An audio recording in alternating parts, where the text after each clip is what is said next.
I'm a PG, family-friendly streamer. Roze is not. Now, my sense of humor has a very large spectrum that exists outside of my streams. And I think this stuff is hilarious.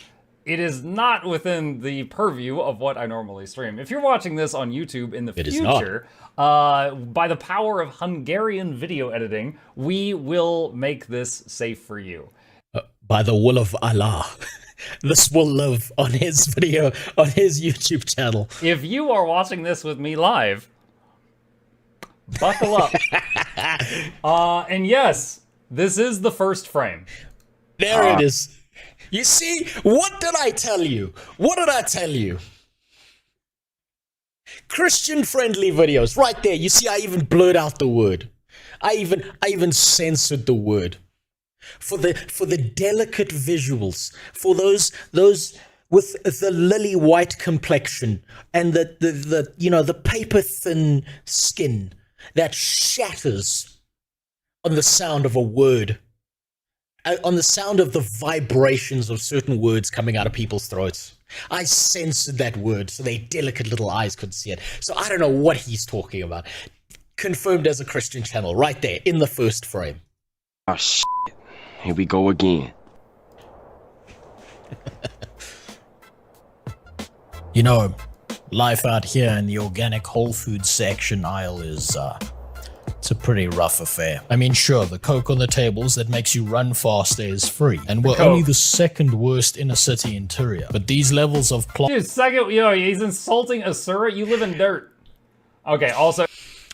I'd rather live in dirt than live in a Rubik's Cube. In his last video, he was playing a Sylvari engineer, so I guess he's picking back up from there. On-plant violence are just completely unsustainable. We out here every day, grinding, struggling, and what do we have to show for it? A little bit of dirt and a whole lot of nothing. None of this, however, is my concern. I have bigger problems to deal with. See, it's about... I wonder if he's gonna notice this. I did something very, very specific in this frame. Right? And I see this in a lot of like the gangsters in America because I don't think they realize how dangerous this is. But if you'll notice, the gun is directly pointing at the base of my dick. I'm going to mute and come back when you're done because I want to experience it firsthand. Okay, that's fair, Ilgi. That's fair. About time I escaped this life of oppression out into the wider world. And you won't even have to listen to my mixtape for me to be able to do that. Now, by the way, that mixtape exists. Last time I had to make some semblance of sense in order to review the mechanics of this ancient and esoteric MMO, but now, unburdened. Fun fact, last time, when I reacted to him, I said, Roze, I know you're gonna watch me react to you later. When you tape those leaves to you, were those irritating? Did those bother you? And when he reacted to my react to his video later on... The human centipede is what I'm calling it. He was like, oh my god, I spray painted the leaves to get them the right color. And the paint was extremely irritating on my skin. He said he recorded the video as fast as possible, and when he tore those things off, he had like a rash. It did.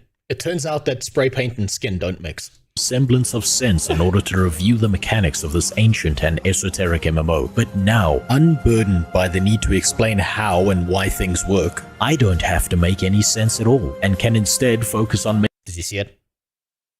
I wonder if he saw it.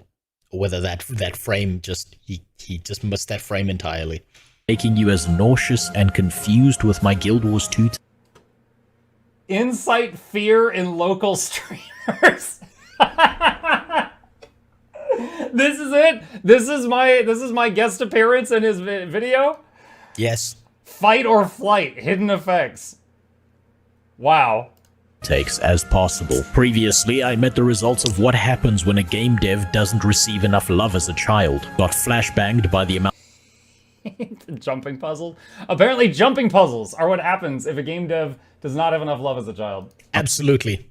I think that's undeniable. It's like, you know those psychology tests that they do on kids? Where it's like you can tell which are the smarter kids because they're able to delay gratification. Where you like put a marshmallow in front of them and you can say, okay, if you wait 5 minutes, you can have 2 marshmallows. And if you don't wait, this is the only one you get, right? So the same way you can do that with kids is the same way you can tell how much mental and emotional abuse a dev has been through, depending on what part of a video game they've worked on. So a good example of this is you can tell the absolute psychopaths in a dev office because all they care about is the transaction systems. The people who are still humans, but they want others to suffer the way they did, those are the people working on the jumping puzzles in Guild Wars 2. Undeniable. Amount of info in the hero training tab, and discovered, rather ironically, that the most plant-like race in Guild Wars 2 doesn't have a family tree so much as a family twig, since we all came from the same place and were all genetic dead ends incapable of reproduction. That is also, all those pictures you saw, that was lore accurate to how the Sylvari came about. Technically true. All Sylvari have the same mob, and one dad that owes a lot of child support. Of course, aside from our one mom who we're all related to. But most importantly, I'm finally beginning to hear whispers of our greatest and most feared enemy. Yeah! And it's about time I prepared myself to face him by completely forgetting he exists and finding a new zone to level up in. In Geography Wars 2, these level brackets for zones are more of a suggestion than a rule, because as long as you're not under level... Look at my PS2 graphics frame rate here. My camera broke. By the way, the camera that I used in this broke halfway through recording. I needed to re-record everything because there was no sound, and I literally had to open my camera up and re-weld some of the solder some of the PCB parts to get the fucking thing to work. It was really frustrating. You can go wherever you want, and the game's just going to scale you down appropriately so that you can experience the content. Well, it's true. All right, so for anyone who has never played the game, just to pause it there for a quick second, if you are playing Guild Wars 2, you can level anywhere that you're above the minimum level. Like, I could be level 40, and I could go here, and it would squish me down to level 25, and I could get, like, XP and rewards for my proper level from this zone, you know? This one's level 1 to 15. As long as I'm above level 1, I could go here, you know? Then over here, this was level 80. This is a zone that was added later on, so this is a max level zone. But yeah, during the leveling, something I frequently did long ago is, like, I would do 2 of the, like, level 1 zones. Like, I would do, like, this is the level 1 zone for the Sylvari, and then I might go do the level 1 zone for the humans. And then I was just, like, slightly over leveled for all of the zones going forward from. What's really cool about that, though, like what he's talking about there, is there was this thing you have to do in WoW. If you want to experience, and I did this a very long time ago, I did this by like the end of WoW Vanilla, approaching Burning Crusade when I started playing the game, is I had to create a race of each race in order to experience what the different starter zones were like. In Guild Wars 2, that doesn't matter, because you can take one character and just go do all of them, and just like port between them. And then you can do a comparison that's still fair between them, because you're playing the same character, but you get to experience all the starting zones and then decide which one's the best. By the way, #1 top tier starting zone is absolutely the Norn starting zone, because they tell you they're like, you know, it's not like, go do all this grandiose stuff. It's like, yo, go shoot some deer. Yo, go pull that animal's leg out of a trap. And then by the time you get to the end of the starting zone, it's like, we've got an ice penis for you to fight, so go do that. Number one starting zone is definitely the Norn. From that on. Also, all the half-naked tall mommies, that just raises it from a 9 to a 10. Yeah, you could do that. You could do that. It also allows you to more easily group with friends. Like, if you've got, one friend that's level 20 and you're level 80, or you're level 60 or something, you could both go to the same low-level zone that you guys hadn't done and just do it together, and that's fine. And you both get rewards. This probably suck later when I'm level 80 and I go back to a beginner zone and can't kill a level 2 squirrel without a single shot from a gun. Yeah, probably, but I'm not one to look a gift raptor that I haven't been using in the mouth. And so I press on, deciding that I'm just about old enough. So he said he was trying to do the Guild Wars 2 leveling experience the way it was intended, and I think one of his self-imposed rules was not using mounts. Now to catch crabs. Collect what look. It was, yes. looks like slightly expired jizz blobs for a robot and his master, and continue. Noxie is... Bleep that out. Noxie, leave that in. You finding out just how forgettable the backstory of these sentient vegetables is. That's right. We're allowed to make these jokes now after finding out what he did. At this point, I don't know what he did. But oh, come on. You're gonna find out what he did. He just did a little bit of a push me and then just touch me on a specific island. That's all he did. I do know the picture in the bottom left wasn't safe. Noxie, blur that one too. Our intrepid hero is supposed to go after an ancient artifact from the land of death called Ore, but the Wait. He used a Dark Souls loading prompt and just put Germany. But the houseplants who know about the artifact are... That is 100% accurate to anyone who's walked out of a German airport. That is exactly what the country looks like. Currently missing. So I'm forced to track one of them down, kill some undead, and meet up with Carys, the single most cringe-inducing Sylvari of the entire game. This right here is the kind of character that separates the amateur... Carys's voice lines are the most cringe voice lines I've ever heard in my life. I have never in my life, like, I've seen like those TV shows for like little kids who are like 4 years old, where they're like, they use words like a gasp and egads and all of that, and that is not nearly as cringe as the poor lines that the voice actress of Carys had to say. I will die on this hill. This is almost as cringe as pay to win in video games.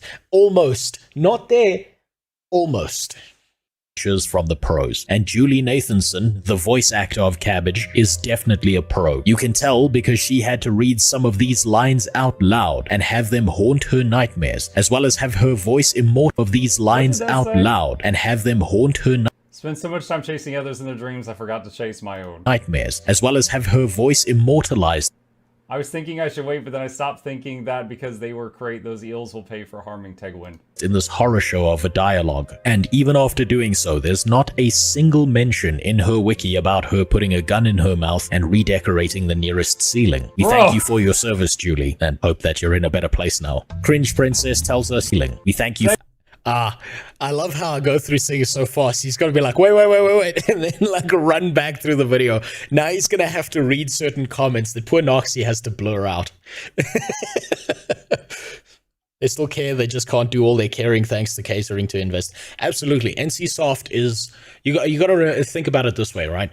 NCSoft is not a gaming company. NCSoft is a money company that just so happens to be involved in gaming. Right? They do not care about anything valuable to video games at all. ArenaNet has proven through what they've done with Guild Wars 2 that they do care.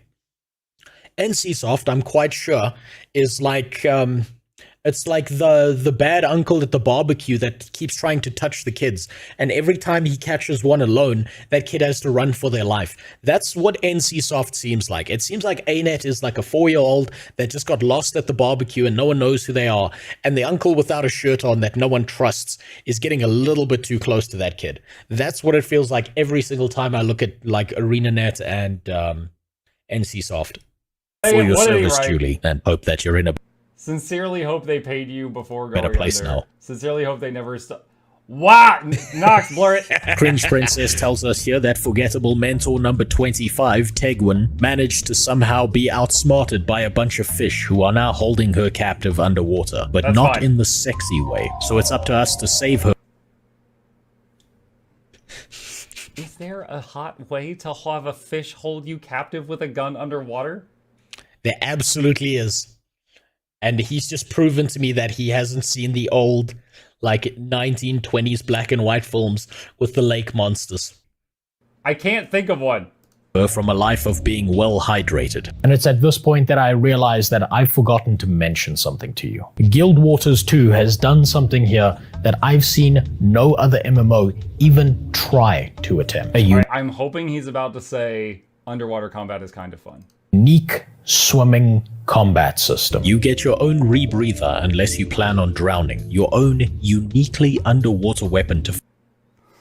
What did that say? King tried it when he saw the submarine in his...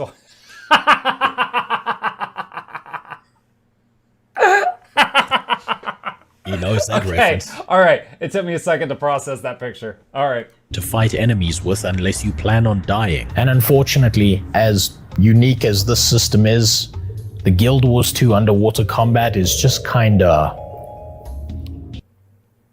shallow.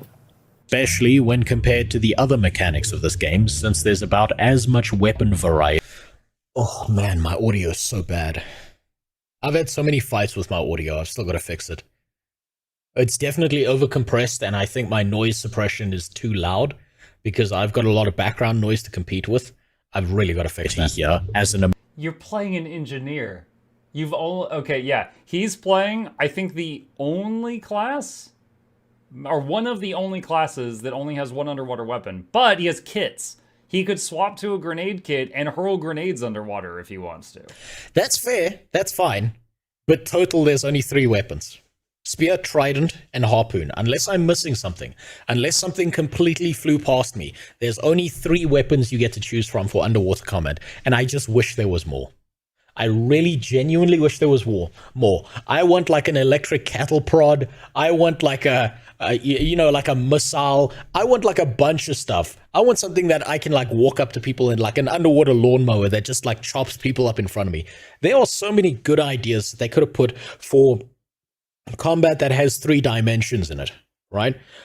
But they've limited it to 3, and it's really, really, really weird to me, specifically because when I look at the underwater combat and I look at the land-based combat, there are like an infinite number of different weapons and things that you can do, and that are like hyper-specific to different classes in Guild Wars 2, and then you go underwater and there's 3. Maximum 3. It's very strange when you've got a game with so much variety and then it's so limited in this really one sense. Underwater combat is a pain. I think maybe Darkest I know. I think the way to fix that would be there should be some kind of backpack or underwater vehicle that makes you move at the same run speed as you do above land. I think that would make it better. Because, like, I've played Ion, right? And Ion's flight mechanism and, 3-dimensional PvP was actually really fun. At least initially. The problem is that the wings had like an energy meter and you'd fall out the sky and blah, blah, blah, which was a fun little management thing.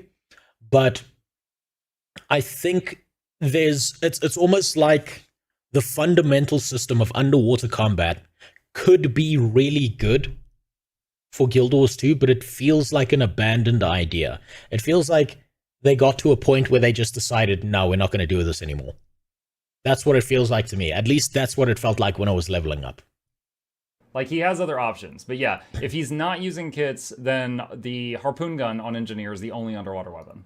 American election. But an attempt was made, and that's more than I can say for most MMOs. I mean, hell, some modern MMO titles don't even let the 5 people who still play their game swim, let alone fight underwater. So I kill a few fish people who don't... I remember when I was playing, this isn't quite the same, but I was playing Valheim the first time, and I was using a throwing spear, and I tried to throw it at a bird, and I missed, and it landed in shallow water, and I went into the shallow water to get the spear back, and I died, immediately.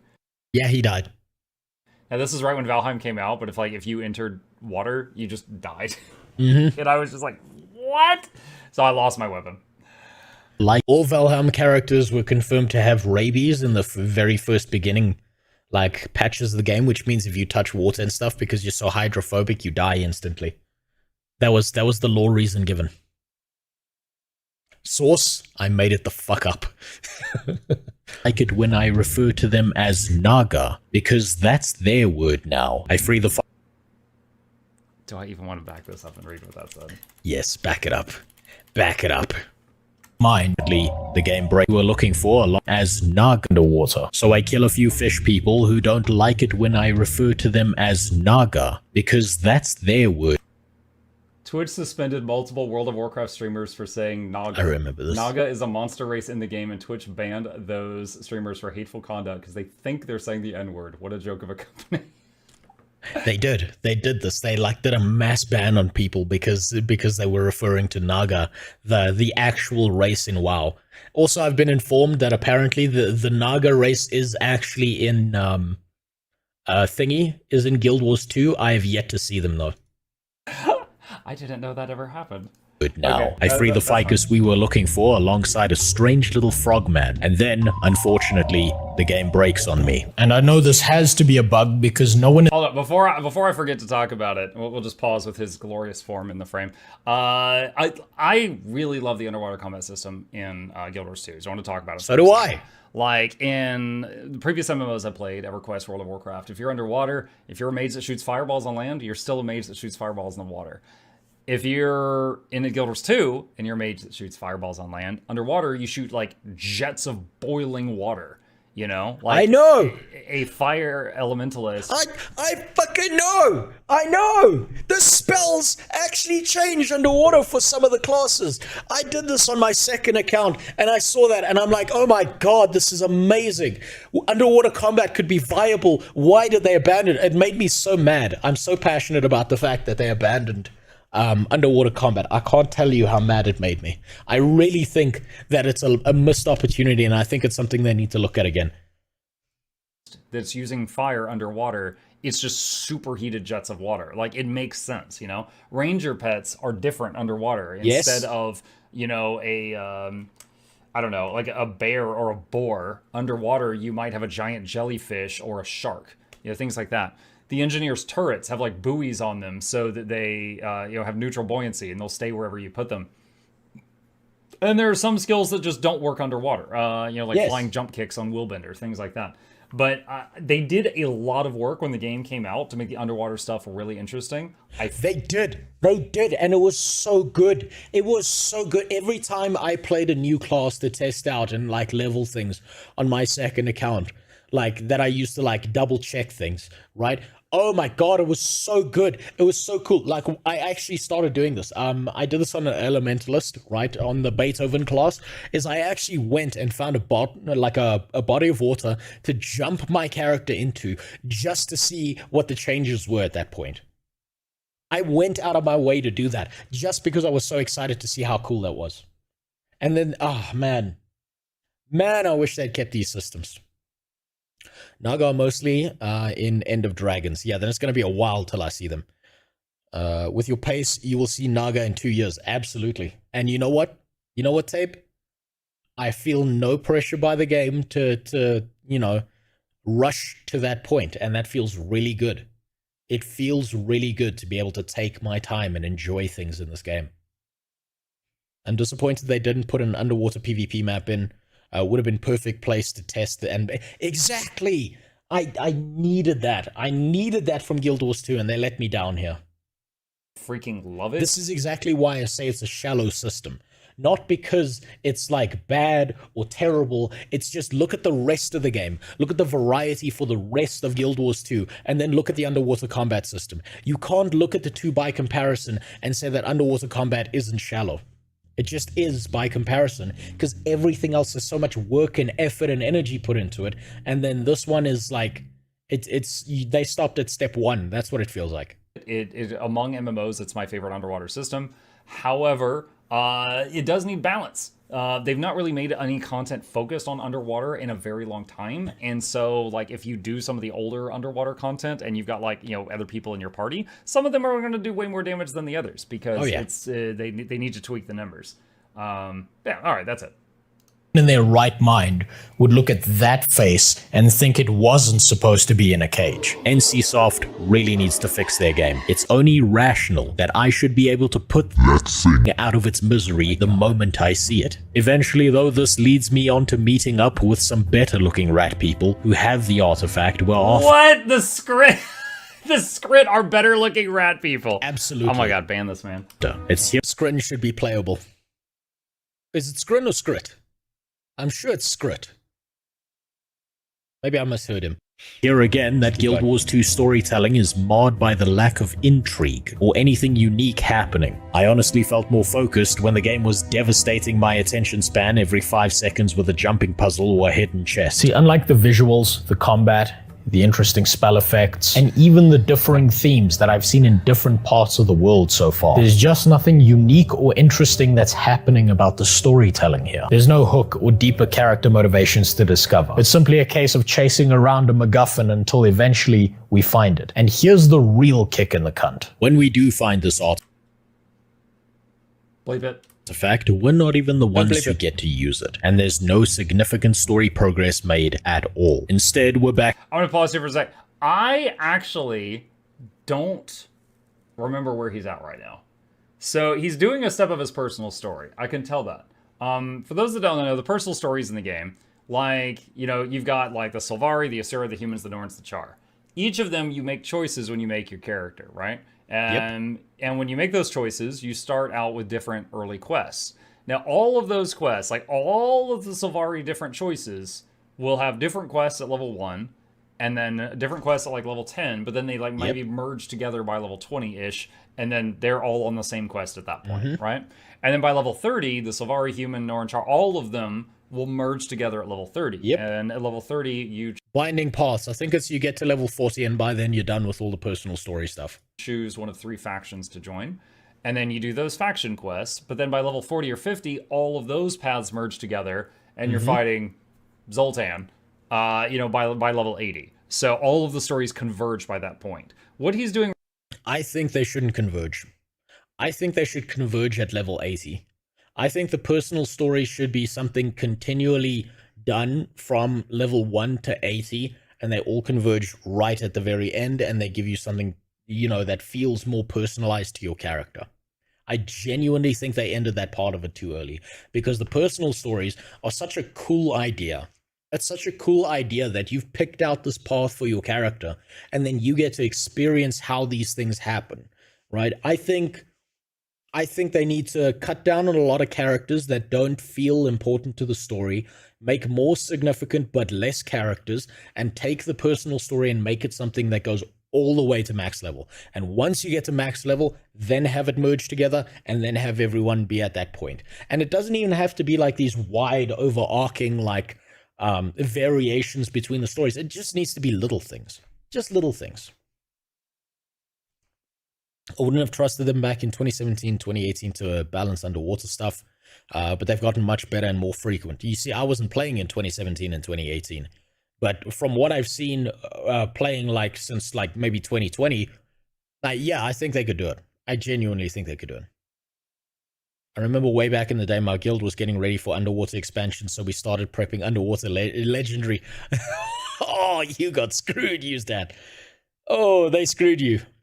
Right now is one of the early branches of the Sylvari story, and I don't remember which one this is, so I don't recognize what MacGuffin he's chasing right now. Back to do. The MacGuffin is the mirror that we're chasing. Doing a daily repeatable quest of rescuing the same single-digit IQ plantoid who didn't learn her lesson the first time around, except this time it's supposed to be different because the environment is grey and not yellow-brown. Let's just snap back to reality real quick here. I've been Eminem reference. Thinking about why I care so Dedicated green screen corner. Very nice. I painted one wall, and I was like, I'm not doing it anymore. So I don't blame you. I don't blame you. Getting this all painted and shit like that, I've ruined this room. I've actually got to, like, if I'm ever moving or leaving, I've got to repaint that entire wall and put the window back in. Respect it. So little about all of these story beats for weeks now, trying to figure out exactly what is wrong with the Guild Wars 2 Leaf Boy story and why I couldn't give less of a fuck about it if I tried. I could honestly bitch endlessly about the lack of deeper character connection you feel between yourself. Noxie's gonna have more work on this video than like the last month. And these NPCs. Time to put in overtime. PCs, the rushed pacing of some of these stories, the fact that you've got all this interesting lore, but the in-game explanation is flatter than that geographically shaped gamer dome of yours. But if I really... I don't know who that guy was. I have no input on That's Jinxie. that individual. You think about it, it boils down to this. In a game like World of Warcraft, vanilla, not the modern Rebomination, you care down to this. In a game like World of Warcraft, vanilla. Okay, so those are the old like set bonuses and stuff. Shaman, Druid, Priest, Paladin, Wheelchair. Sorry. I said paladin, I meant wheelchair. Wait, no, that might... God, what is the crown? Maybe that's not wheelchair. Might be warrior. Stuff. All right. Not the modern Rebomination. 10 out of 10 spider dungeons now have public light. Oh, that's right. For people. Okay, so yeah. Arachnophobia. There's arachnophobia mode now that turns those spiders into crabs. You care. Imagine being so fucking soft that you see a spider in like a 20-year-old video game, a low poly spider, and you start freaking out because you've got arachnophobia. Imagine being that. That was so stupid. I'm so mad about that. Because you get to learn about the wider world and your place in it while questing. There's a reason, one that you get to discover firsthand, why Stitches is roaming Duskwood. There's a deeper lore explanation behind why Mancrick's wife faked her death so she could run off with her Tauren lover. And that's exactly why no player in the I'm right.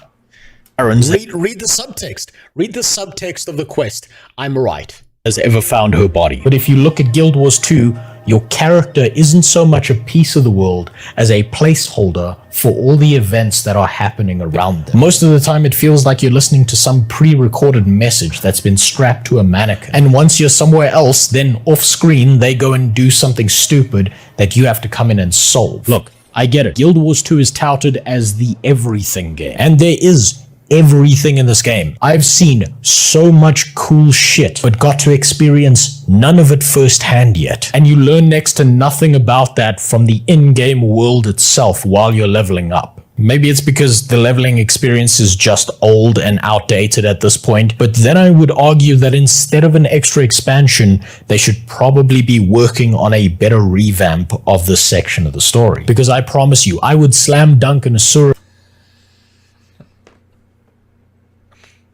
baby face first into a trash can without a moment's hesitation if it meant that I got to experience the roller beetle racing while I was leveling up. This game has a ton of variety. I can see that. Yeah, roller beetles were ton of variety. That's all I'm saying. Ton of variety.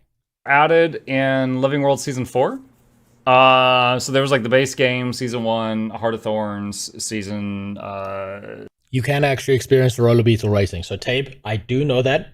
I did see a few YouTube comments on that, telling me that I can. I did need to lower my volume to match Mukluk's video, so you have to bump up your volume at home.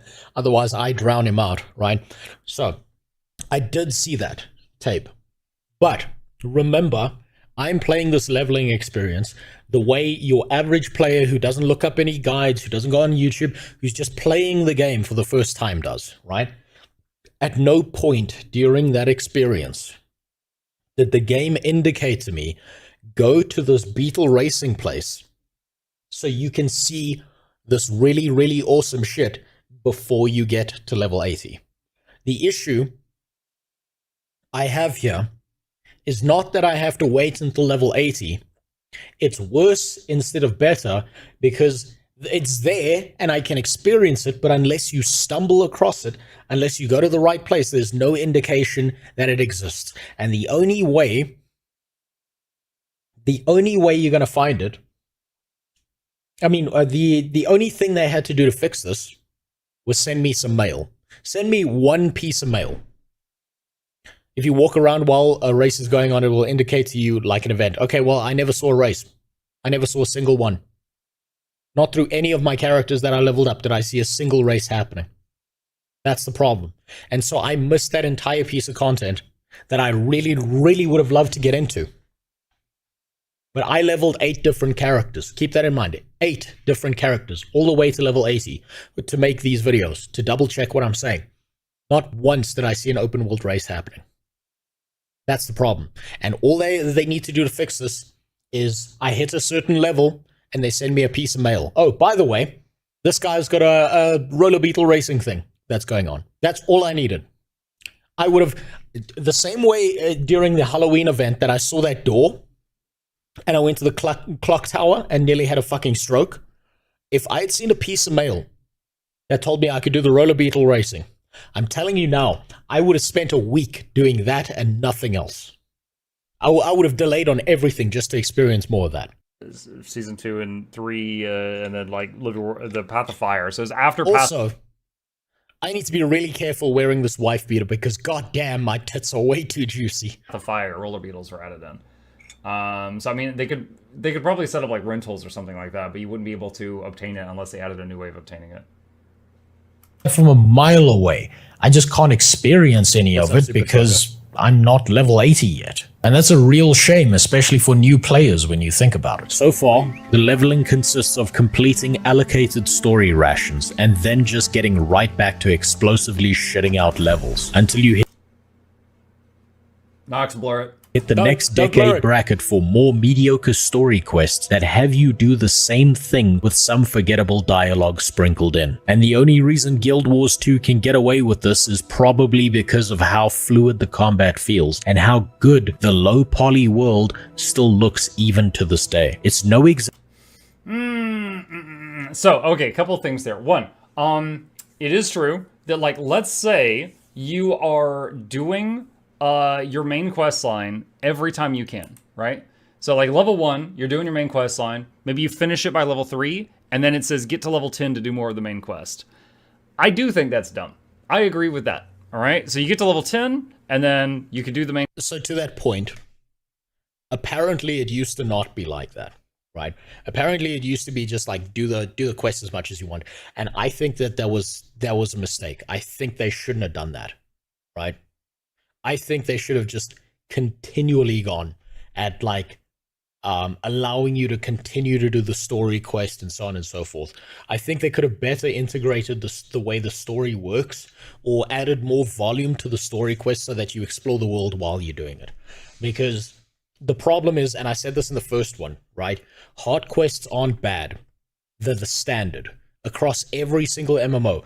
What the hard quests that you get, actually, you know what, the hard quests I'd say are one step above the standard that you see in other MMOs, because it gives you multiple ways to do the hard quest. It gives you one of two options. But the problem is, everything else feels better to do than the hard quests, right? That's the issue with it there. So I think there should have been some, I don't know, better level of integration between exploration and the MSQ. A higher volume in the MSQ, less characters, more significant characters, and please stop killing all the big titty Norn women. That's all I'm asking. You could, and then run into a wall of content too hard. But that's why I'm saying increase the volume of the story quests, right? Increase how many of the story quests someone has to do, or give them some level of significance, or some higher rate of XP, so that it continues to be interesting while they're doing it, right? I think they had a good balance, but it started to wear on me after level 40. I think up to level 40, there was a decent balance between the two. It's definitely as you start getting to the 40 to 80 levels that it starts to wear on you a bit more than it should, technically speaking. Main quest, maybe by level 13, you have finished what you can do, and then it says get to level 20 to continue it. And it goes on like that. At every 10 levels, then you can focus on the MSQ for a little bit. The MSQ does not occupy 100% of your 1 through 80 time. It'll occupy some of it, and you could just like blast from like 1 to 30 and then do all the MSQ from 1 to 30 in one. Which is what I ended up doing. True, but the chapters are kind of nice, not gonna lie. Keeps things episodic.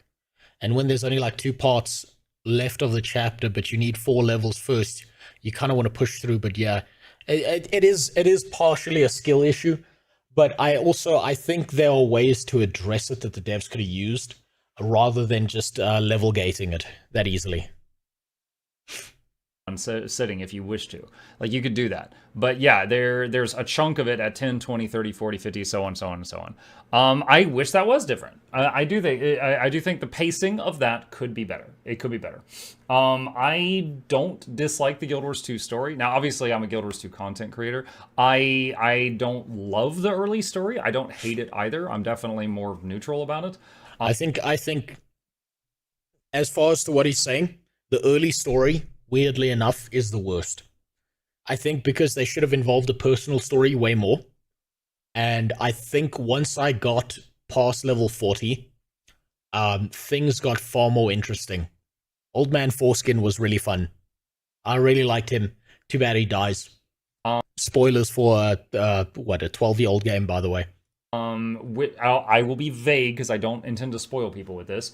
In my opinion, their best writing, like times that like, you know, the hair on the back of my neck stood up because like I was just like, whoa, I got like chills from a few moments, was Living World Season 4. See, that's the problem.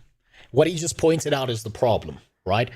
I've been told the same thing. I've seen all the comments. People keep on telling me that once you get into the expansions, once you get to the higher level content, then the story gets way better. But the problem with that is that to get to the good story, you need to get through all the other stuff. It's like, hey, do you want to read this book series? It's 7 books long, but books 1 through 3 are dog shit. But if you don't do them, you can't get to book 4 where things get really interesting. That's the problem there. You know, there was some great moments, in my opinion, in Path of Fire, in End of Dragons, and a few of the others as well. But Living World Season 4 was just, like, incredible for me. And that's when I think it was, like, you know, peak. And I'm purely talking storytelling with that statement. I'm purely talking about storytelling. Vanilla was, you know, the whole thing was Zaitan, right? Zaitan is an undead dragon. Basically, if he flies past, zombie apocalypse. I have so much to say. I have so much to say about the Zaitan fight. I'm gonna keep my mouth shut. Follows his shadow.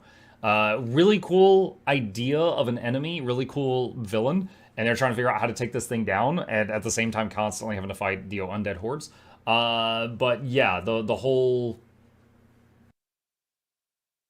I'm trying real hard. I'm trying so hard not to say what I think about the Zaitan fight. Oh my...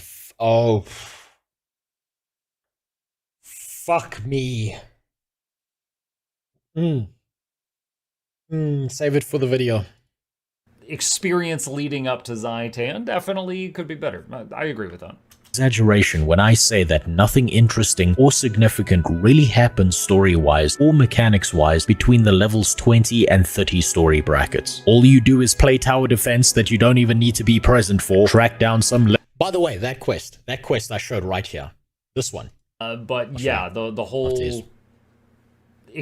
When I say that nothing interesting or significant really happens story-wise or mechanics-wise between the levels 20 and 30 story brackets. All you do is play... By the way, okay, so this quest right here, I did this on stream with this character, right? Other characters where I ended up doing this quest, do you know what I did? I left my character AFK and I walked away. And I came back 30 minutes later. And guess what? It said I'd completed the quest. This is a 0 input quest. You need to do nothing for this quest to succeed. Quite literally, stop playing the game and go do something else for like 20 to 30 minutes. Is this a dev watching your video? No, this is Mukluk. He's the god of Guild Wars 2. Him and Mighty Teapot, but I don't think Mighty Teapot is going to do anything except play the game, which is fine. Play tower defense that you don't even need to be present for, track down some... So again, 20 to 30, there's going to be a different 20 to 30 experience based on what you chose at character creation. Exactly, which means that any new player who doesn't know what they're doing might end up choosing the worst story, saying the game sucks when it actually doesn't if they had just chosen something different. So obviously I know he's a Sylvari, but I don't remember what other choices he made. But I will say that it's unfortunate that he didn't like what his experience was. There are, what is it? There's 5 races. There's like 3 choices at each thing. So there's probably like 15 options there. So there's probably, I don't know, some between like 10 and 14 other 20 to 30 experiences. Yes, and the large majority of them are better than what I experienced with the Sylvari. I know because I leveled other characters, right? And this is this is a genuine problem, is you might level a character, decide that the story sucks, and then you think that all the other stories of all the other characters, you're going to work under the assumption that they're just as bad, when they're actually not. They're a lot better. And then you get into this idea of, fuck this game, I don't want to play this game, because you had a bad experience. But the reality is that there are so much better stories. Way better. The Char, much better. The Norn, much better. Even the humans, much better. I Some of the human choices are boring, but they're not that bad. I think part of the problem with the story is that they had a lot more practice and experience with making the later chapters, and they never bothered to go back and redo the yeah, absolutely. I don't think they would care too much about going back, because the game is now an old game. Your largest population base of players is now at the level 80 like bracket and experiencing the newest content, so it almost, from a purely business standpoint, from a practical resource dev management and like time perspective, it's probably not worth it for them to go back and revamp the stories. When I say I wish they did that, that's pie in the sky. That's like I wish they had an infinite amount of money to make the coolest game in the world, but that's unfortunately not how reality works. That's just not how it is. So obviously they're going to focus on like the most relevant content to the largest player base, instead of like catering to my own selfish wants and needs. I'm just pointing them out in this video because that's what I see. Experiences. Just pointing that out there. Not Also, thanks for the follow, Dingus. Oh, wait, Ding. Oh, I said that wrong. Ding Sund so 97. not invalidating how he felt about it. I'm just pointing that out. Legendary sword that you will get to use for exactly one mission, all in order to kill a lich who named himself after the first car that cut him off on the freeway one day on his way home. You do. That's literally his name, by the way. Mazda K. You do. His name is Mazdak.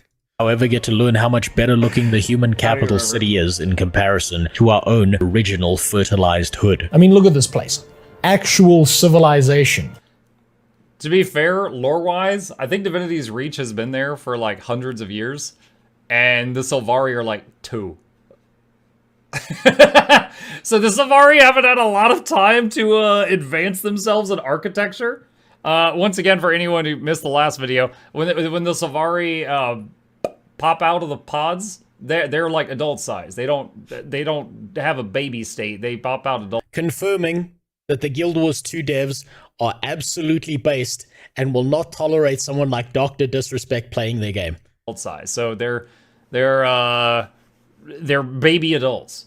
They're 25. Okay, something like that. Anyway, much younger civilization. I'm just saying that. They even know to keep all the poor people over in there. Why is he still holding the gun? He was using the gun as a prop in the last video because he was playing an engineer, and engineers use firearms, but he's still waving it around. Own segment of the city so that no one else can smell them or care about their problems. Wow. Just like in real life. I'm gonna assume that's a... Do you see that? Do you see that? He can feel the blood rushing to his brain, and he's trying not to have an aneurysm. That's why he's tilting his head back. I love for those moments. There's two kinds of people who play the Asura: people who like the Asura and people who want to fuck the Asura.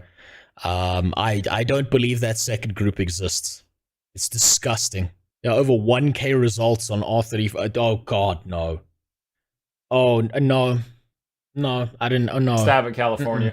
Look, something is obviously missing from my experience here. There has to be something that I am missing that kept people interested enough that they got to level 80 and out of this mid-range no man's land. And I think I know what it is. It has to be the dungeon experience. People obviously get through this lull in the story. It's funny, like, a lot of people think I know everything about this game. I'm the first person to tell you that I don't. It has been over a year or two since I've done any dungeons. Like, if you were like, Muck, draw me a map of whatever zone, I could probably do a decent job of almost any zone in the game drawing you a map. Except dungeons. Dungeons are so... Okay. Welcome, Raid Phoenix. Welcome to YouTube. Welcome to discovering what the content human centipede looks like. It's just shit from one end to the other. You know, in the human centipede, it was a straight line. Well, on YouTube, it's a circle. That's how it works. Okay, for anyone who doesn't play the game, I'm going to give you a super Cliff's Notes version of it.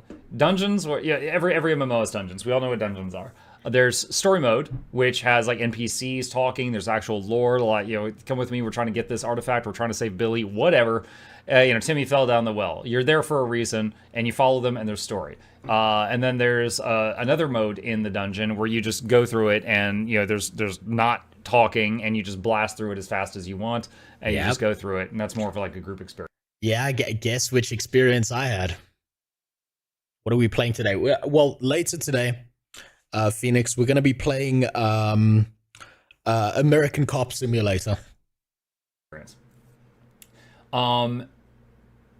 Later on, Guild Wars 2 made a thing called fractals, and I actually just happen to be right next to a fractal room right now, so I'm just going to zip over here. There are 100 difficulties of fractals, and each day they have different modifiers. For example, that one has Afflicted, Fractal Vindicators, and Hamstrung today. Okay, now take that list, think about New World, and there's 5 dungeons. There's 5 dungeons with modifiers. This was the thing that inspired World of Warcraft to make their Mythic Pluses. Now, Mythic Pluses eventually took a different direction. It is not the same. It is a bad direction. Not a copy-paste. However, this was the predecessor to Mythic Pluses. So Fractals got a lot of love, and then they just kind of stopped updating dungeons.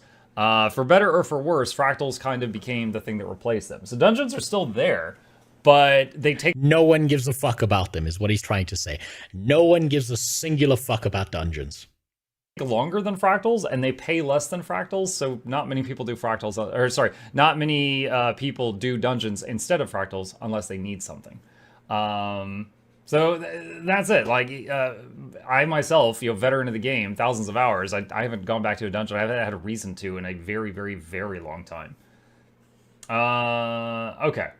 Because the dungeons must just be that good when leveling up. Now, I might have a bit of error message PTSD from my very first character trying out a dungeon, but it's just about time I conquered my past failures and do the one thing that no MMO player ever wants to do, and be social. Stick with me here. Maybe this whole time I've been playing Genital Warts 2 wrong. Maybe I've been eating the box the Pop-Tarts came in and not the Pop-Tarts themselves. I feel like he was out of ideas for this part, and he just looked around his kitchen, and he's like, that'll do it. Maybe just like there are no Pop-Tarts in South Africa, the metaphor stands, right?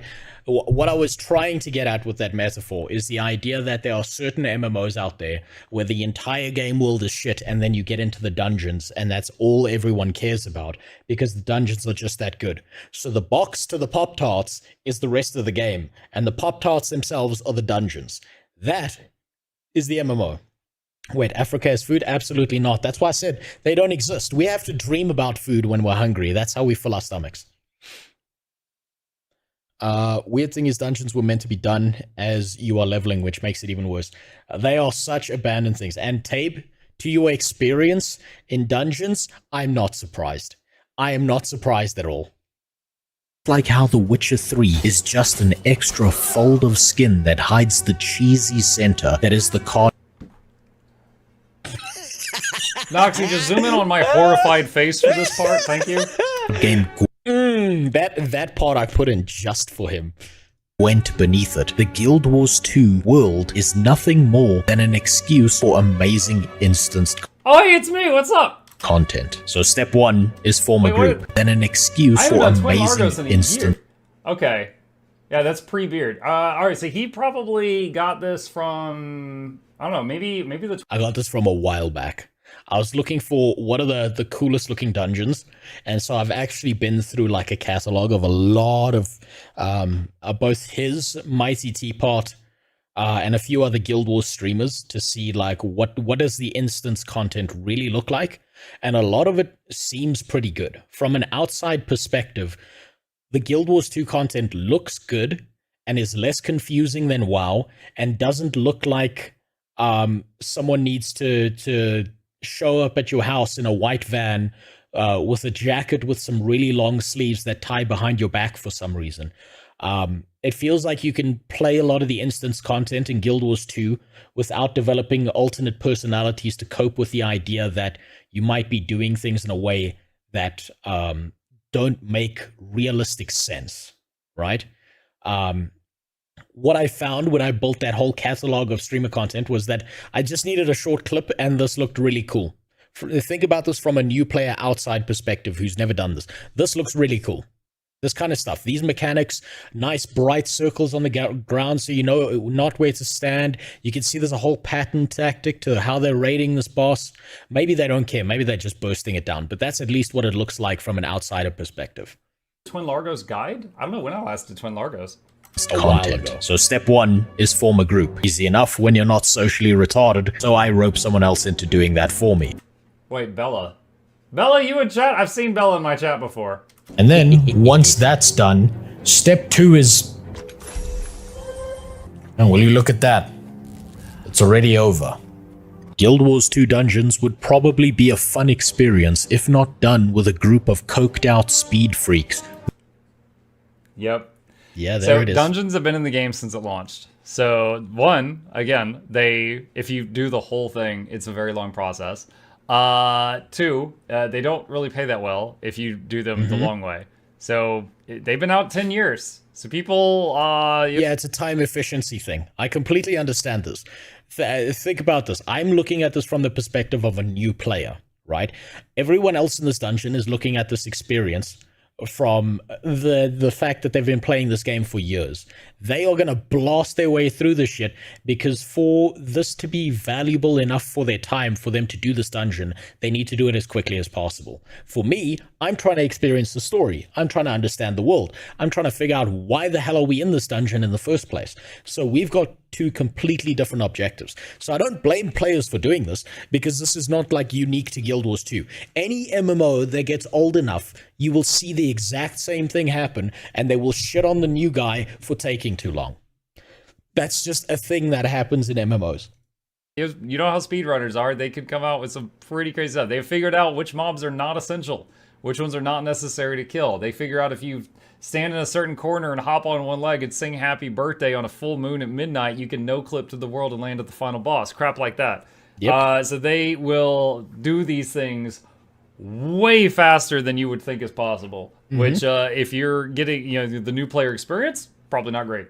Yeah, they're like the objective of an experienced player is completely different to someone who's trying to play this as a new player who play this game like their mom just told them to get off the PC 10 minutes ago. But that's who you are going to be running these dungeons with in 2024, because the simple fact is that Grandpa's World 2 is probably older than most people on the internet these days, and that means 99% of the people you're running dungeons with are long-time veteran players, and they treat dungeons the way a sweet baby ink employee treats public relations. They destroy that shit in record time, and I'm pretty... Okay, I was getting worried, but that was a fine joke. Yeah, that was an actual okay one. I could you see the fear building up in his face whenever there's a setup to a joke? You can see you can see his blood pressure rising, the skin tone starts to change, like oh, that was fun. Okay.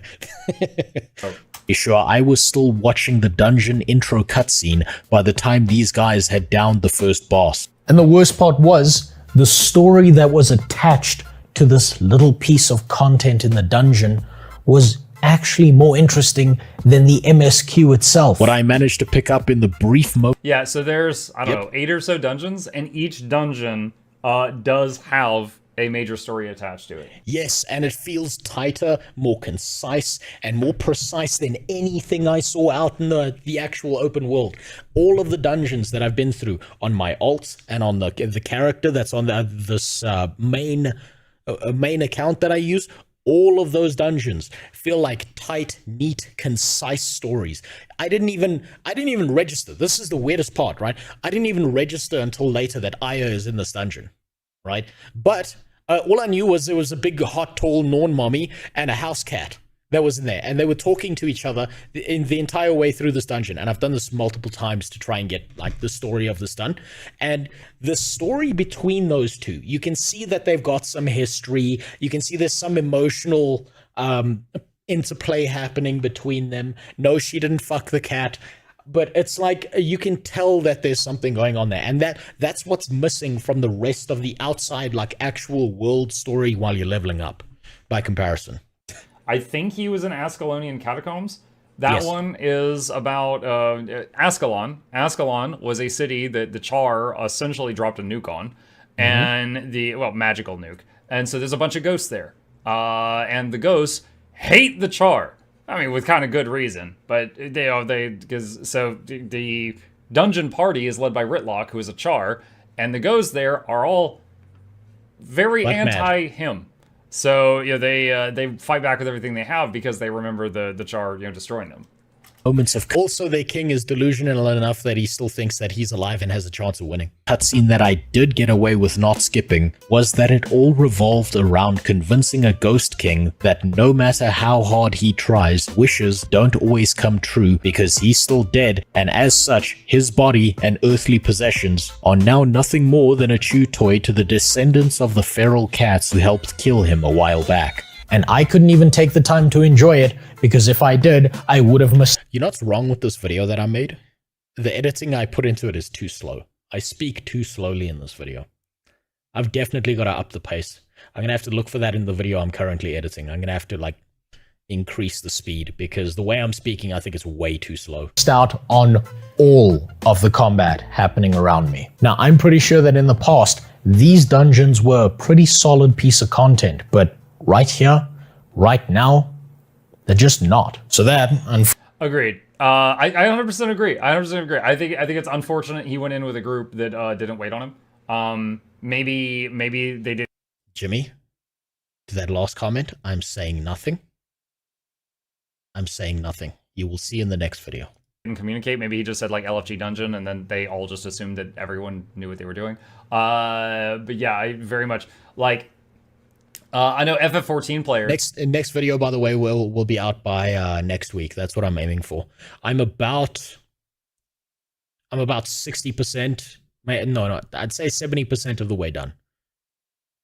Which I've only spent a very short time in FF14, but I see this on Twitter a lot. They're like, they're very adamant about not ruining the new player experience. They're like, they call them sprouts. So if you see a sprout in your group, you do not skip the cinematics. You do not. You let them watch that. And honestly, I feel like it should be the same here. Yeah, it should be. So either they didn't know he was watching them, or they did and didn't care. I hope they don't care. They don't give a shit. I tried this on my alt. I was like, "Hi, I'm a new player. Can you please let me watch the cinematics?"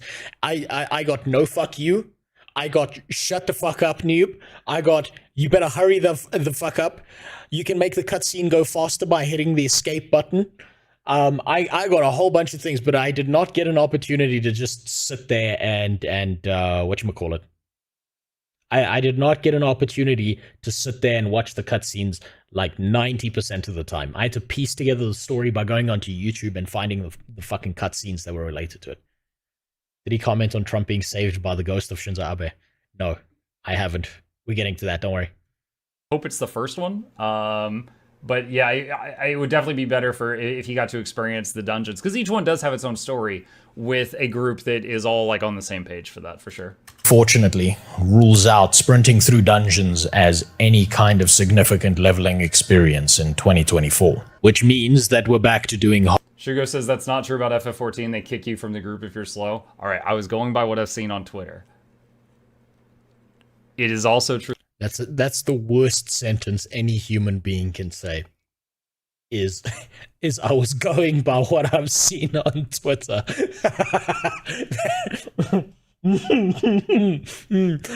I'm trying to think of a worse one. Probably I believed Reddit. That's those two are the most horrible things you could say. True that Twitter does not speak for the main player base as much as they wish that they did. Art quests, and like I said in episode 1, they aren't bad, but they're not good either. And that only leaves me with one objectively high-tier 10 out of 10 thing to do between getting a new batch of mediocre story quests, and that's the dynamic events. So that's exactly what I default to doing whenever possible. Eventually, I lose myself in the experience, as I always do, and forget that I've already gone a little past the bare minimum requirement of level 40. You know what? I needed this break from the MSQ just to take in the world and just enjoy how gorgeous everything is, even if it is this old. I mean, it's just so beautiful. Perfectly But I'm normal told by non-bot my behavior. chat that this is the point where things at least start to get better story-wise. We've apparently now made it over the wall that turns most new players away from the game, and I'm already more than halfway to level 80. What does that mean? By the way, whenever there's like a chain of dynamic events, more times than not, I've seen just massive groups of bots in Guild Wars 2, which is just so confusing to me, because I don't know why people would give a shit enough to bot in a game like this. Especially when it's just a random dynamic event, and that I don't know what they're getting out of it. But maybe I don't know because I don't have enough experience with the game to understand exactly why they're doing it. That's the issue. Music. Is that from... I think that might be from the Nightmare Fractal? Now, being level 43 and less medicated than usual, I'm beginning to feel the power of my vegan heritage taking root within me. The voices in my head and the magic letter in my mail system keep telling me to throw an arch in that shit and head to a place with a lion, so that... I put that in there so that it came out of left field, so he had no time to prepare for that coming. Lion's Arch. Okay. Yeah, I guarantee you, he Googled trying to find an arching lion and just couldn't find one, and then just went with Daphne because he couldn't find it. That's exactly... He's not wrong. Exactly what I do.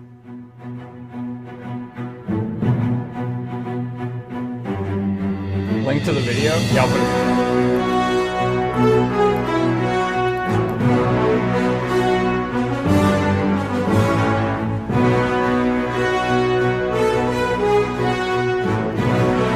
I want you to notice something about all these. This is actually a subtle joke I'm playing on this. I'm trying to make it look epic, but look how empty the city is. Look how there's not a single human being. And I didn't gather all these clips at once. I went at multiple times in the day to like confirm this. The entire city is empty except for like 1 or 2 spots in Lion's Arch, which feels so sad because it's such a beautiful city and the entire landscape is gorgeous. No one gives a shit. Look how few people there are. Ah yes, Lion's Arch. The diverse melting pot city of Terraria, Is he wearing the lower half of a Wookiee costume? What is that? where all the ghillie suit, it'll make sense in my last finale video. The many races of the world get together to buy stuff off of the trading post before fucking off right back home to their own home city. That's not true. Our home cities have trading posts. I know, but they still go to Lion's Arch and then trade, and then I see them nowhere else in the city. Get back to the story that has apparently started to get interesting. We meet up with our Alabaman plant sister and a bunch of other characters I don't care about. Apparently they were What? Yo, Ritlog and Logan are way better than Alabama and Plant Sister. all a big... Okay, that's fair. That's a fair comment for him to make. Deal once upon a time, but then one of them started dating Yoko Ono or something. I'm sure it's not important. Now don't... It's reference to the human and the queen and him abandoning everyone else in Diversity's Edge. No, what dating? No. No. So that was what is it? Divinity's Edge. So there is or Destiny's Edge, not Divinity's Edge. I combined it with Divinity's Reach. Destiny's Edge. Destiny's Edge. I think it was... I don't know, wait, was it a human? It was the one that... his name was Logan, I think. I'm trying to remember. I cared very little about the story, so it's hard to remember. Was essentially like the group of heroes, you know? Like if you were in a D&D campaign, like they would be the party. Destiny's Edge was that group that you saw there, them. He's wrong. He's wrong about his reference to this being a D&D game. And it's not his fault, right? I'm saying this as someone who has DM'd for years, right? Who has made campaigns from scratch, who has like altered spells to match certain themes and so on and so forth. Destiny's Edge is way too serious of a group to ever be a D&D game, because what happens in D&D is your story starts out as Lord of the Rings, and about 5 minutes in, it's fucking Monty Python every single time without a fail. They are way too serious to be a D&D group. And there was also another one. He's dead now. And there was a book called Destiny's Edge, and it takes place literally right before Guild Wars 2 starts. And in that book, a lot of things happen. But to super summarize, if you've played Guild Wars 2 and you haven't read the book, you've probably picked up a lot of this by context already. I'm not going to be dropping like major spoilers that you don't already know. In that, you know, they were fighting to try to stop one of the dragons waking up. Like Zaitan is the undead apocalypse dragon, and he's currently awake. This group were trying to hunt down the dragon's lieutenants, and they managed to take a few of them down. And they were trying to stop Kraukatorek from waking up. And they actually got help from Glint, another dragon that was like, yo, it would be really bad for the world if this guy wakes up. I'm going to help you. So she's way weaker than Kraukatorek. She is trying to fight him and force him to the ground so that they can stab him, essentially. They've got like a big fancy magic spear that they put a lot of time and effort into, and they're trying to take him down. She is essentially sacrificing herself to force this dragon to the ground. And at the same I remember parts of Krakatoa and all of that from reading it in the wiki. So what he's saying here is not a spoiler to me. But to anyone else, I'm sorry. Guess what? You should have played this game 10 years ago before me. That Keith hairstyle on that image now, I've never seen that. Yeah, you know what? Actually, this is something that actually escaped my notice. Her hairstyle is different in some of the cutscenes than it is in the game. same time, Snaf, who's another member of the party, has this fancy Asuran helmet he made, and 100% of his concentration is he's attacking Kraukatorik's mind. So Kraukatorik's body is getting attacked by... He's sending him terabytes of char porn through his own brain. His mind's getting attacked by Snaf. They're trying to bring him down to the ground. At the same time, all the other members of the party are fighting off his hordes of, like, corrupted beings. There's branded ogres and branded people and branded char all swarming them, and they're trying to keep Snaf safe, because Snaf cannot move. He's just like, the whole time. And here's the problem with all of the story, right? All of the story, the entire problem with this is I had to read every single part of this on the fucking wiki. It's not in-game. It's hinted to in-game. It's suggested in-game. It's not in-game. At least not up to the point at which I've played. It's not in-game. Which is fair. There's a Guild Wars. Let's be honest, there's a Guild Wars, there's some of the story elements there, blah, blah, blah, like the setup between, like, all the conflicts between the Char and the human and so on and so forth, but this story, not in the game. Well, what I'm talking about is the setup of everything, is in, like, Guild Wars 1, and then these, like, Diversity's Edge story, not there at all.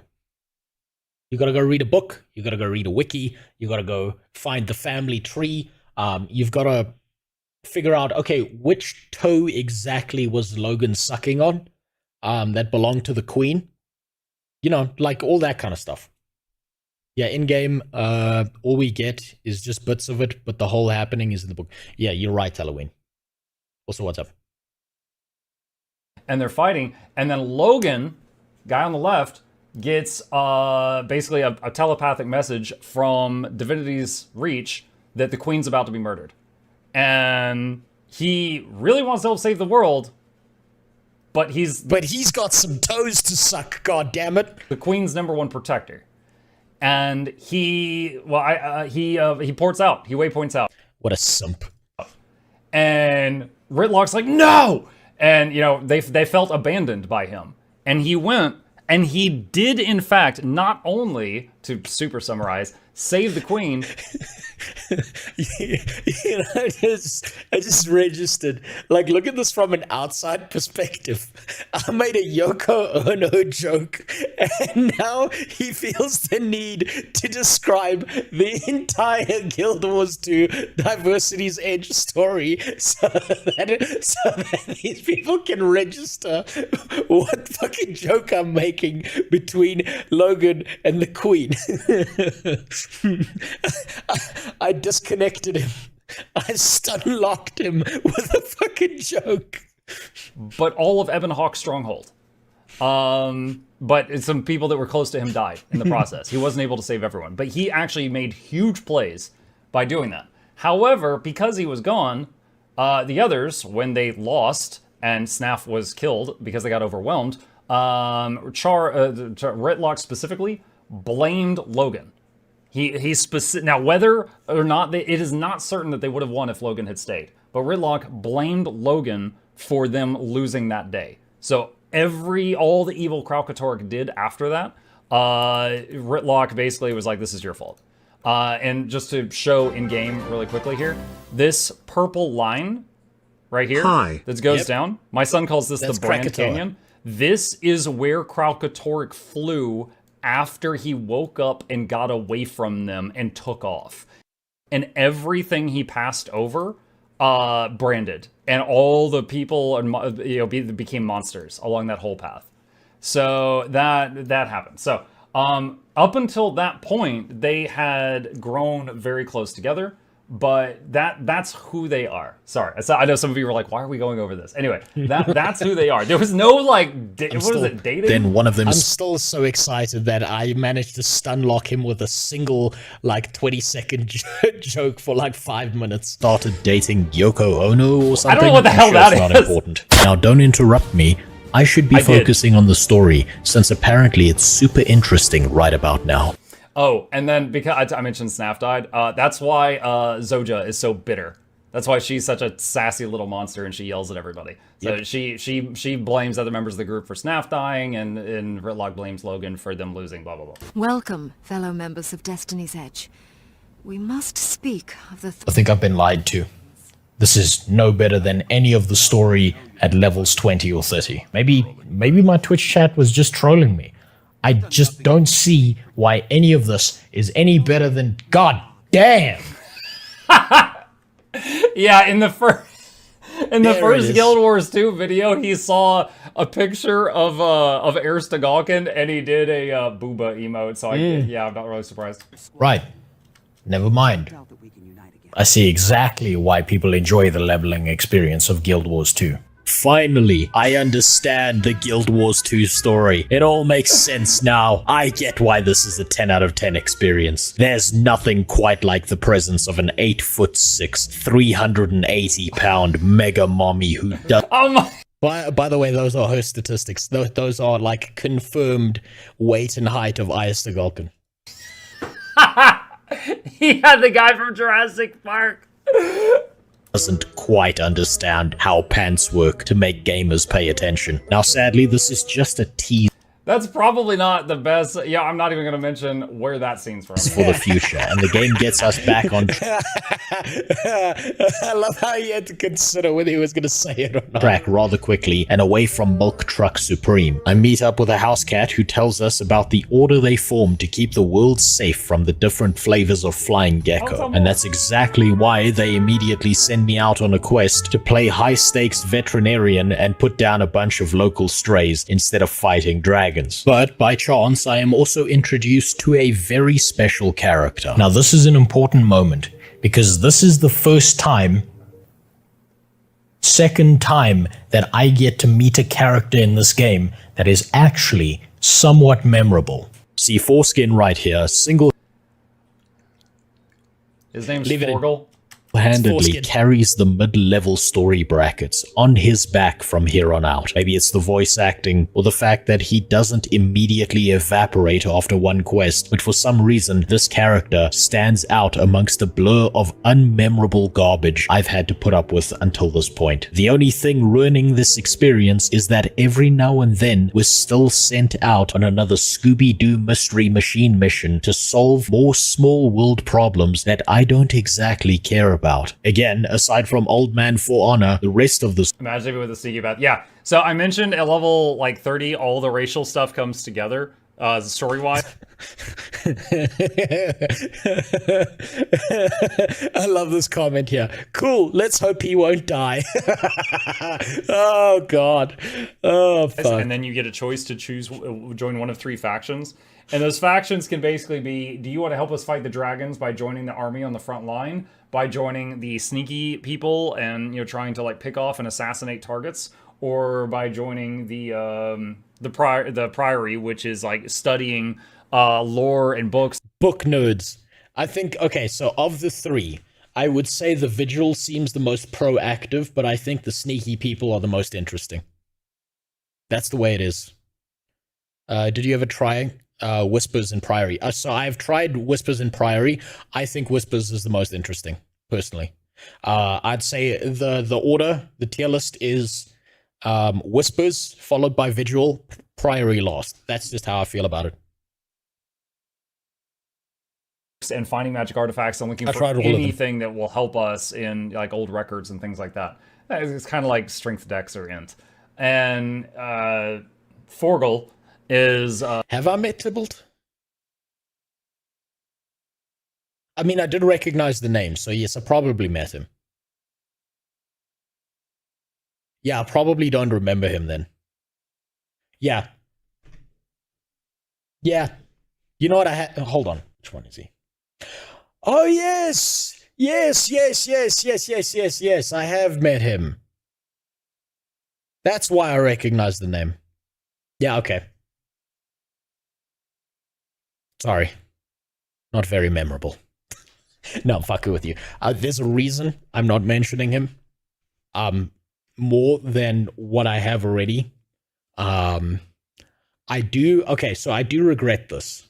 I do regret going for Vigil over going for Whispers. I do regret that. But for Tybalt alone, there is a piece of content I did consider making, and I might make it, but I'm not sure if I will yet or not. Around that cat, I forgot his name. I'm gonna be honest with you, I completely forgot his name, but I did recognize it when you typed it out. I might ruin it. I might do it. I might not. Did you buy the apple? No, I didn't. Should have. I'm not going to say anything more. I'm not going to say anything more there. I might make that piece of content in a retrospective kind of way after the next 2 Guild Wars 2 videos that I make at some point, but I'm not going to say it. A member of the army. So you basically you're joining the front lines. Story is a blur, but basically I've been sent out to save the diplomatic relations between the humans and the house cats before a rogue faction of disaffected terrorist felines who just so happen to dwell in caves and live. It's true. This is the story. Oh man, dude, that was a reference to that guy that died when he was spelunking or whatever. In a desert, get away with magical night. That's the Char. That's what the Char wanted to do. Now, there's not much wrong with this part of the story as there was with previous parts. The whole idea is getting 2 great nations to cooperate with one another against Tyria's current greatest threat. So at least things are somewhat beginning to be tied into the idea of fighting with the big zombie sky iguana threatening to kill us all. But I've got just one question for the lore-designing crackpipe king over at NCSoft who designed this Willy Wonka in a warehouse storyline. Why in the fresh Kentucky fried fuck would 2 great and powerful nations decide that they're going to hold their peace talks in the middle of a forest where no one can call for backup and no one can hear you scream? You would think that for peace talks that are this important, it would be some UN level shit where everyone is meeting in some grand council chamber on neutral ground. But no, instead we're out here. I don't remember what step he's on right now. This is when you're dealing with the peace treaty between the Char and the humans. I can't even say anything. In random forest number 87, just asking to be absolutely You know what? I'm just being hypercritical here. And I probably just need to stop drilling so hard down on the story and take a little break. Clear my head. Game. That's exactly what I wanted them to do. That whole meeting should have happened in Lion's Arch. It would have made way more sense. Some perspective. I mean, on the bright side, after all that effort, I am finally at a stage in the game where I can do at least some things outside of quests and thinking about defenestrating myself whenever I'm handed a task that doesn't have to do with slaying dragons. So I might as well while I still can. And as a second note, he missed my text, god damn it. I just realized that I'm out here ruining my own experience of this MMO, and it's not the MMO's fault. I've become so enamored with the lackluster story in this game that I completely forgot that you are supposed to play an MMO to have fun. And because you don't have friends in real life. So Yeah, on my channel, we frequently call fun the F word. Because some people be like, oh, why are you doing this activity? Like, oh, why are you doing that? And I'm like, oh, the forbidden F word. I'm having fun. And yeah, Reddit hates it. Don't tell them about it. So it's time I slowed down a little, took a deep breath, and took in the sheer majesty of an unattended 12-year-old MMO. Maybe I'll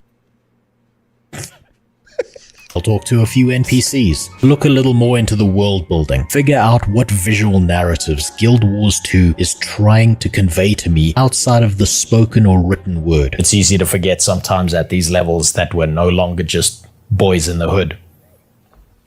We're men now. So enough bitching, I'ma go do just that. And it was at that moment that I found it. I found the secret to leveling up in Guild Wars 2. Finally, I knew how all the... My ability to act is very terrible, especially when it's at a lower frame rate. These players had... There's not enough time left. This is going to be continued. Done it and survived the journey with their minds still intact. It was right there in front of me all along, and I just couldn't see it until now.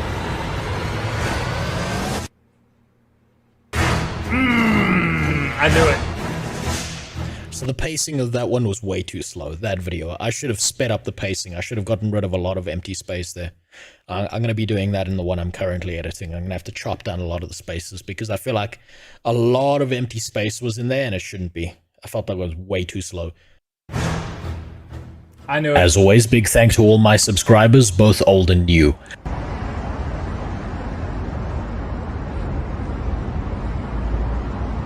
This is just a time waster, this one. Is he gonna... And especially...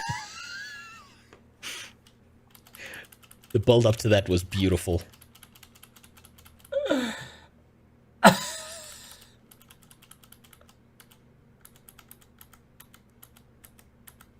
You did come back right on time, Yilgi.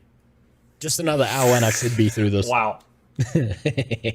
And a special thank to the Money for Honey squad over on Patreon, who make sure the rest of you freeloading bastards get to keep watching these videos for. Is that what I should start calling my non-subscribers? Yes, free. Quick side note, the highlights of the Twitch speedrun ban are now live over on my second channel. And to all my patrons. Oh yeah, he did a thing where he made a stream on Twitch and he tried to break every rule possible to get banned as quickly as he could. It's pretty entertaining. I'll include a link to his channel down below. I think I could have done it better. I think I could have done the speedrun ban a lot better. But I mean, everything, when you got 20/20 hindsight looking back, you could probably like make a lot of things better. If that sounds like something you'd want to watch, it's pretty funny. And it's not safe for work. Over on Patreon, who waited this long for me to release another video. I just want you to know, I don't care what anyone else says. You white boys are the realest of neg. Anyway, more content soon. I was waiting for that. That was close. All right. Bye. Okay. Let's see what he had to say. That was self-salt maxing the Guild Wars 2 story experience. 1 through 80, part 2. There you go. That is the third Guild Wars 2 video he's made. And I got to star in it twice, apparently. Two more to go. Oh my god. Yeah. Look at the relief on his face knowing that he doesn't have to worry that he's gonna have a stroke at the next joke I make. It's beautiful. Oh, this poor man's gonna be dead by the next 2 videos. Because the next one gets a bit spicier. A little bit spicier. And I've had to be very clever about the way I censor things so that it's acceptable under YouTube TOS. Right? But there are some real spicy abortion jokes in the next one that's coming. That was good. That was good. That was very entertaining. I don't know, I was trying to think if I had any other input beyond what I already said. I'm wondering what the glowing thing at the end, where he's like, I finally found it. What the... There are so many people. There are so many people I've lied to. That glowing thing, people think they've got an idea of what I'm talking about because they think, how do I put this? They think of the background that they see there. I've lied to a lot of people just to throw them off. And I'm not above it. I'll tell you right now. I lied like a filthy animal at the end there. And you'll see. It'll make sense. It'll make sense in the next video. You'll see. They all love, because this whole experience, I've been here for his sense of humor. I do not at all agree with the fact that the leveling experience sucks. I enjoyed the leveling experience of the game. I don't want to do it over and over and over, but so if he thinks I think that the leveling experience sucks, then I've got to change something about the way I do it, because I don't think the leveling experience sucks. I'm heavily criticizing the parts of the leveling experience that suck, because I think they could be better in comparison to what I've seen out of the most recent content related to Guild Wars 2, if that makes sense, right? The leveling is, for the most part, fine, but I think the story could be much better. I think that the mechanics of how you level could be much better. I think the variety as you level is great. I think the amount of abilities that you get is great. I think the gameplay itself that you get is great. I like the dynamic events. The hard quests are bog standard. They're not like worse than anything else you'd find in any other MMO. Right? I genuinely wanna change something I'm doing there, because I don't actually think the leveling experience sucks. I think the leveling experience has shitty parts about it. I think there are things that could infinitely be better than what we see, but I do not think the leveling experience itself sucks. I think there's a lot about it to criticize, though. As if you had anything else to say. But I had no problem with it, you know? He very much dislikes it. Like, I think it had ups and downs. I mentioned... You see, this is the thing. This is my problem with being critical. Is now he thinks that I dislike it. I don't actually dislike it. I'm being critical because I like it. I wouldn't put this much effort into it if I didn't enjoy it. So maybe I need to make that clearer. And that there were some parts of the story I liked more than others. But, like, overall, I think the previous video he did was called Why Everyone Hates the Guild Wars 2 Story. And I was like, I wasn't aware anyone... That's clickbait. That's 100% clickbait title. Did. And it's a follow-on from an earlier video I did where I said, why does everyone hate? You know, I wasn't aware anyone did hate it. But yeah, I'm very curious to see what it is that he found that makes it all better. Someone in chat says crafting. You think? He's taking that from the background. Baited. The crafting system in this game is pretty solid. I didn't bother with crafting until I was already level 80. I don't know if I did that while leveling. XP tomes? Tomes of knowledge? Tomes of knowledge. That's the other one. I kind of want Noxie's face to keep appearing whenever you comment on what needs a blur, getting more and more frustrated at your demands. Oh yeah, she has this one emote of her that looks like it's exasperated. Someone do it if you're a Noxie sub. And she uses that in the videos a lot lately. There was one... I'm giving him and his editor a stroke at the same time. I walked into landmines like 14 times recently. That isn't public yet. Okay, I think he's done. And I think he's done. Okay. That was good to see. That was good to see. Okay, so that's giving me an idea of what people think about what I think about it. And I think that means there's certain things I need to change, not for the next video I'm doing, but for the final video I'm doing for Guild Wars 2, so that it makes this clear what my final objective opinion is.